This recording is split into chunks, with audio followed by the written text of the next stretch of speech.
Okay, कबीरा classes में आप सबका स्वागत है। आज हम एक इतिहास में एक नया टॉपिक शुरू करेंगे जो बहुत इंपॉर्टेंट, मध्यकालीन इतिहास में बहुत इंपॉर्टेंट टॉपिक है। इसलिए बिना किसी भूमिका के हम शुरू करते हैं। वह टॉपिक होगा सिंध पर अरबों का आक्रमण। टॉपिक है सिंध पर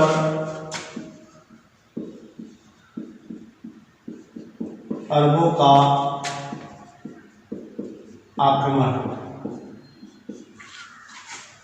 प्रिय छात्र, यह जो टॉपिक होगा इसको हम 3 पार्टों में बांट के देखेंगे और इस 3 पार्ट के थ्रू ही यह समझ में आएगा कि अरबों का जो आक्रमण हुआ वह किस प्रकार भारत पे आक्रमण हुआ और किस स्रोत से हमको मालूम चला कि अरबों का आक्रमण हमारे ऊपर हुआ है। इसीलिए जो 3 पार्ट हम बांटेंगे उसमें पहला पार्ट होगा आपका, ध्यान दीजिए, पहला जो पार्ट होगा उसमें होगा स्रोत।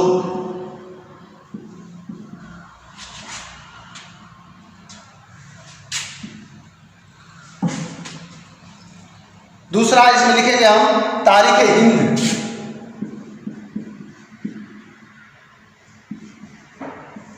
तारीख ए हिंद। और जो तीसरा पार्ट होगा, यह तीसरा पार्ट होगा तत्कालीन काल।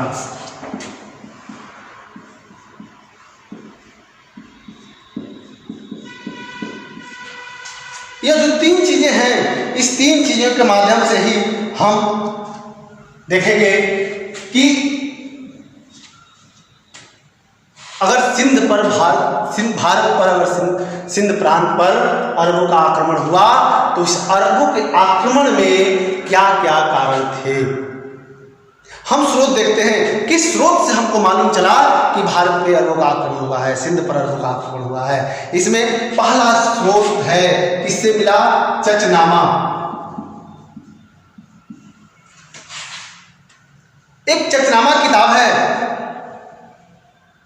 यह किताब जो है कि लेखक के बारे में कोई मालूम नहीं है। यह किसी अज्ञात लेखक द्वारा लिखा गया है। इस लेखक का नाम नहीं मालूम है।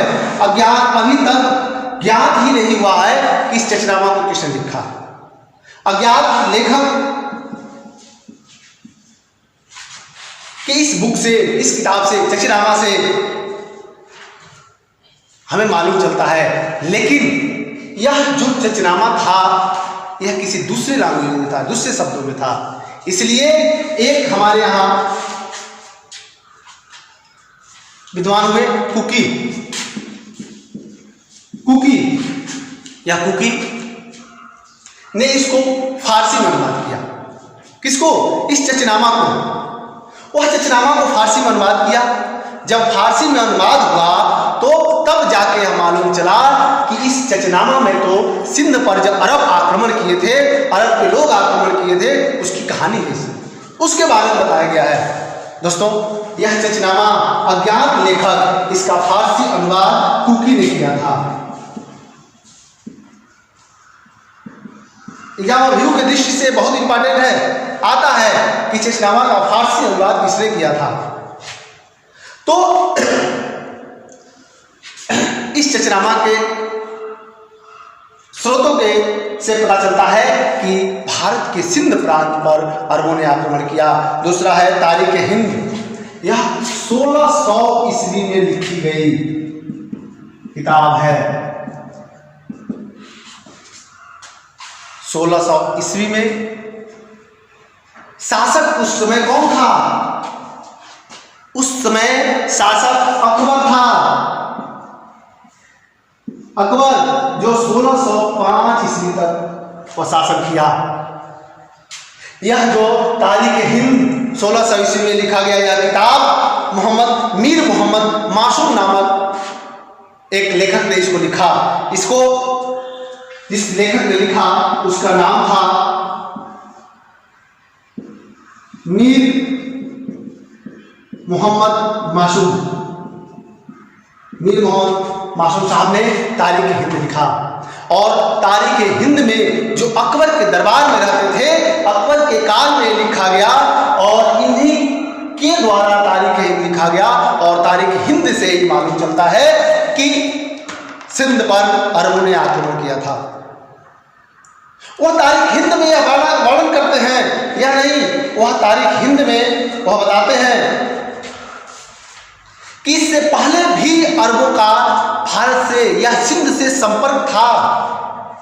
वह संपर्क में थे, लेकिन वह जब भी भारत में आते वह व्यापार की दृष्टि से आते, वाणिज्य और व्यापार की दृष्टि से भारत से संपर्क उनका था। लेकिन जब वह आक्रमण किए, जब वह आए भारत में आक्रमण किए, तो वह वाणिज्य और व्यापार से हटकर उनका एक और कारण हो गया, क्योंकि व्यापार और वाणिज्य के साथ साथ राजनीतिक कारण भी हो गया। क्योंकि आप जानते हैं कि यह अरबी भारत के मालाबार तट पर भारत आए थे सबसे पहले, और मालाबार तट पे आने के बाद वहीं से व्यापार करते। लेकिन जब धीरे धीरे व्यापार और वाणिज्य बढ़ता गया तो इनका संपर्क और इनकी महत्वाकांक्षाएं और बढ़ती गई, और बढ़ने के साथ यह हुआ कि वाणिज्य और व्यापार के साथ साथ भारत के राजनीति में भी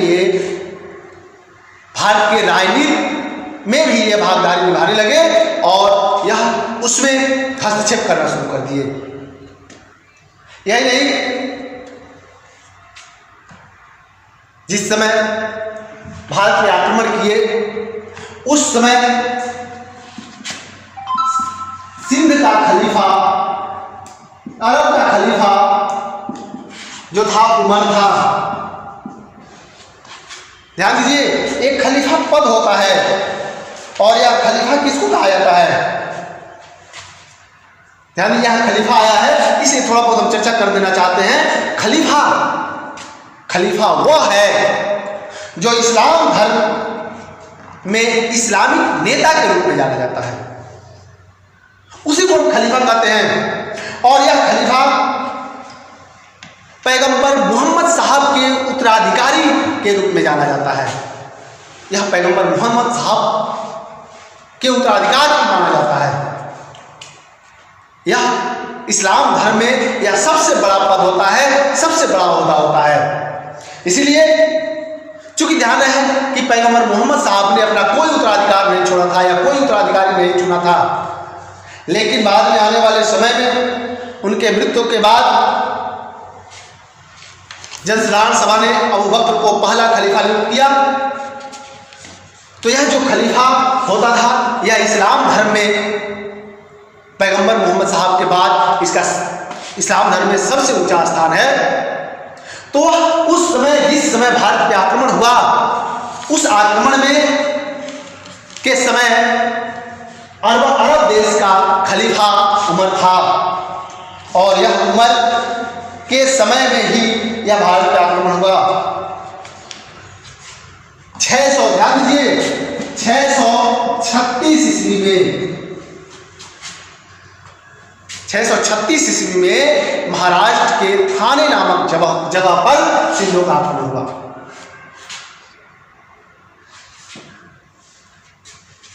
636 ईस्वी में महाराष्ट्र के थाने नामक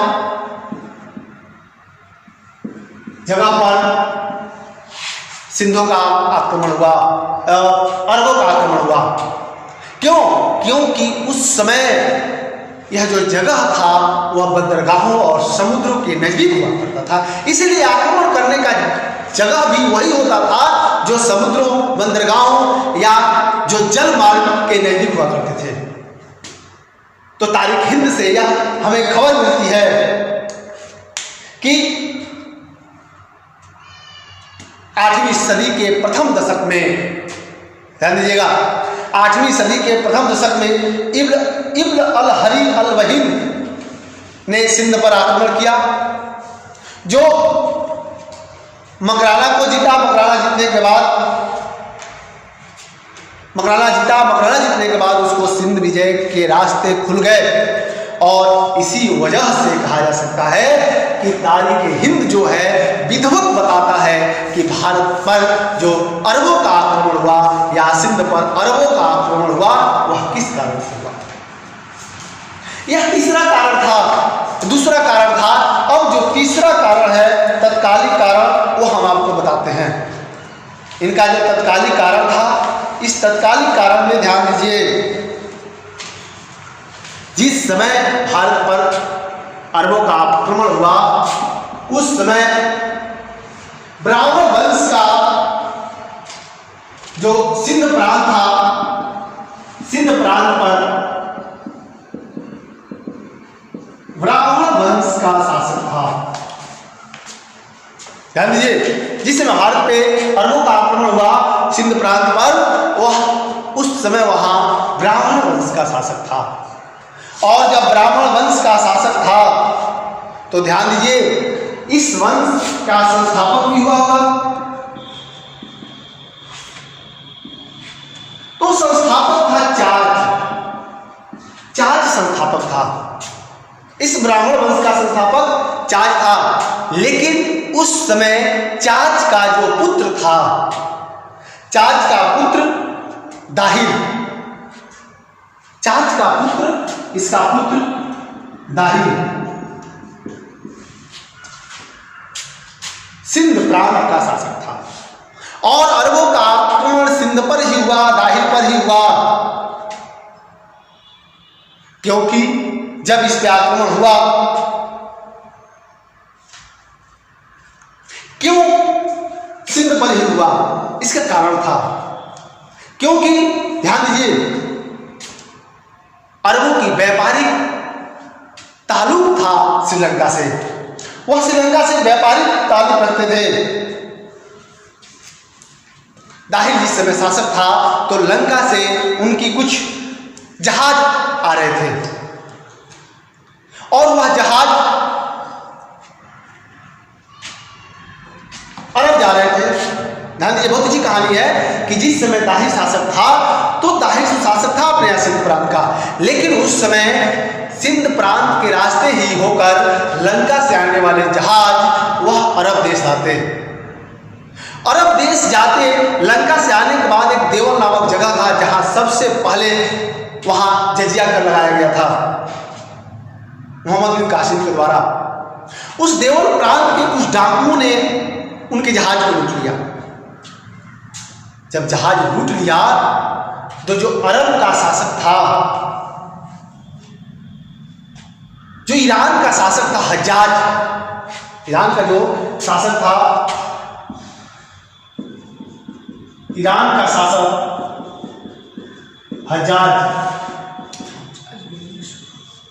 हज्जाज ने दाहिर से मुआवजा मांगा, कहा कि हमारे जहाज को तुम्हारे लुटेरों ने लूटा है, इसलिए तुम्हें हर्जाना देना पड़ेगा। लेकिन दाहिर इसे देने से मना कर दिया, कहा कि नहीं, हमारे कोई लुटेरा है आपके जहाज को नहीं लूटे हैं, इसलिए हम किसी भी प्रकार के हर्जाना नहीं देंगे। दाहिर ने स्वीकार कर दिया। इसलिए जो हज्जाज था, हज्जाज उस समय जो सबसे बड़ा किसी इस्लामिक राज्य का पद होता था वह खलीफा होता था। भले हज्जाज वहां के शासक थे, लेकिन बिना खलीफा की अनुमति के कुछ नहीं कर सकते थे। इसलिए हज्जाज ने वहां के खलीफा से अनुमति मांगी और अनुमति मांगने के बाद खलीफा ने अनुमति दे दी और यह 3 सेनापतियों के नेतृत्व में जो हज्जाज था, हज्जाज 3 सेनापतियों के नेतृत्व में इराक का शासक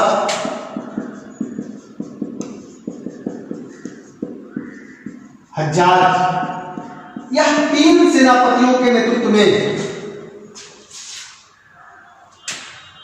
यह सिंध पर आक्रमण करने के लिए भेजा। यह पहला उबैदुल्ला और वर्दुल से पहला था उबैदुल्ला, दूसरा वर्दुल और तीसरा मोहम्मद बिन कासिम। 3 शासक हुआ, 3 उसके सेनापति थे और तीनों सेनापति में उसका जो मोहम्मद बिन कासिम था, यह बहुत ही योग्य सेनापति था। इसीलिए वह 3 सेनापतियों के नेतृत्व में वह सिंध पर आक्रमण करने के लिए भेजा। लेकिन इन उबैदुल्ला और बहदुल ये दोनों सेनापतियों तो सिंध पर आक्रमण किए, लेकिन इनकी आक्रमण असफल हो गया, वह सफलता नहीं पाई। और जब यह आक्रमण असफल हो गया तो हज्जाज ने पुनः मोहम्मद बिन कासिम के नेतृत्व में एक विशाल सेनाएं दाहिर पर आक्रमण करने के लिए भेजा, सिंध पर आक्रमण करने के लिए भेजा। चूंकि आक्रमण करने के लिए तो भेजा, आक्रमण हुआ भी। 711 ईस्वी में यह जो मोहम्मद बिन कासिम था, यह मोहम्मद बिन कासिम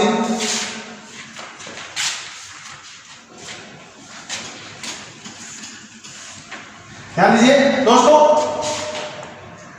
यह 3 स्रोत में हो गया। अब हम चलते हैं कि सिंध पर जो आक्रमण हुआ मोहम्मद बिन कासिम द्वारा, मोहम्मद बिन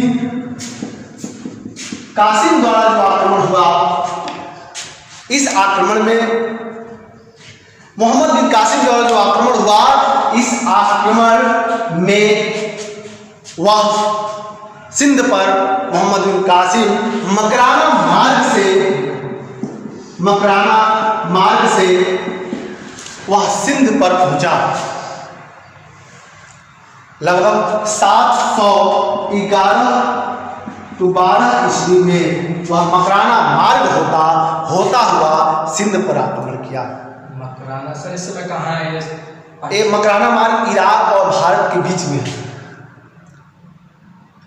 उसी मार्ग से होता हुआ यह पहुंचा भारत पर, और भारत पे जब आया तो दाहिर वहां का शासक था, इसीलिए वह अपने साथ, उसके साथ ऊंट, हाथी, अश्वारोही, उसके बाद उसको शिला फेंकने वाले, पत्थर फेंकने वाले अलग अलग किस्म के मंजालिक या नेफ्ता नाम के वहां पे संस्थाएं थीं।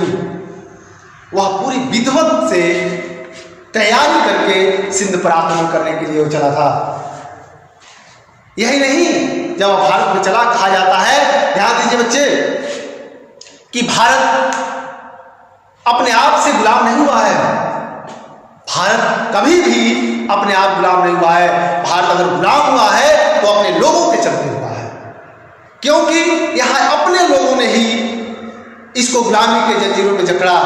चाहे वह बाबर को बुलाने वाले लोग हों या वह अन्य अंग्रेजों को बुलाने वाले लोग हों, किसी न किसी रास्ते भारत के लोग ही बुलाए हैं। इसी तरह जब कासिम भारत पे आक्रमण किया तो भारत पे आक्रमण के समय यहाँ के जाटों ने, यहाँ के बंजारों ने, यहाँ के विद्रोही बौद्धों ने इस कासिम की सहायता की, और इस कासिम सहायता की कासिम चूंकि अपने अभियान में वह सफल भी हुआ। कासिम का प्रमुख अभियान आपसे बताया है कि देवल था, जहां उसने जजिया लगाया, रावत था, ब्राह्मणवाद था, उन्होंने अमेर था, मुल्तान था, यह सब पे वह आक्रमण किया, और आक्रमण करने के साथ साथ वह भारत को लगभग जीता, और जीतने के बाद कासिम ने यहाँ पे एक वंश की स्थापना करना शुरू कर दी। इसीलिए मेरे दोस्तों, यह पार्ट 1 था सिंध पर आक्रमण का। पार्ट 2 जल्द ही लेके आएंगे कि कासिम के अन्य कितने प्रांतों पे आक्रमण किया, कासिम की मृत्यु कैसे हुई, कासिम गया तो किस वंश का स्थापना किया, बहुत विधिवत और एक एक पॉइंट के साथ हम अगले पार्ट में लेके आएंगे। इसीलिए आप इस वीडियो को पूरी वीडियो देखें, लाइक करें, सब्सक्राइब करें, और अगली वीडियो पाने के लिए आप जुड़े रहें इससे। इसलिए बहुत बहुत धन्यवाद। Thank you.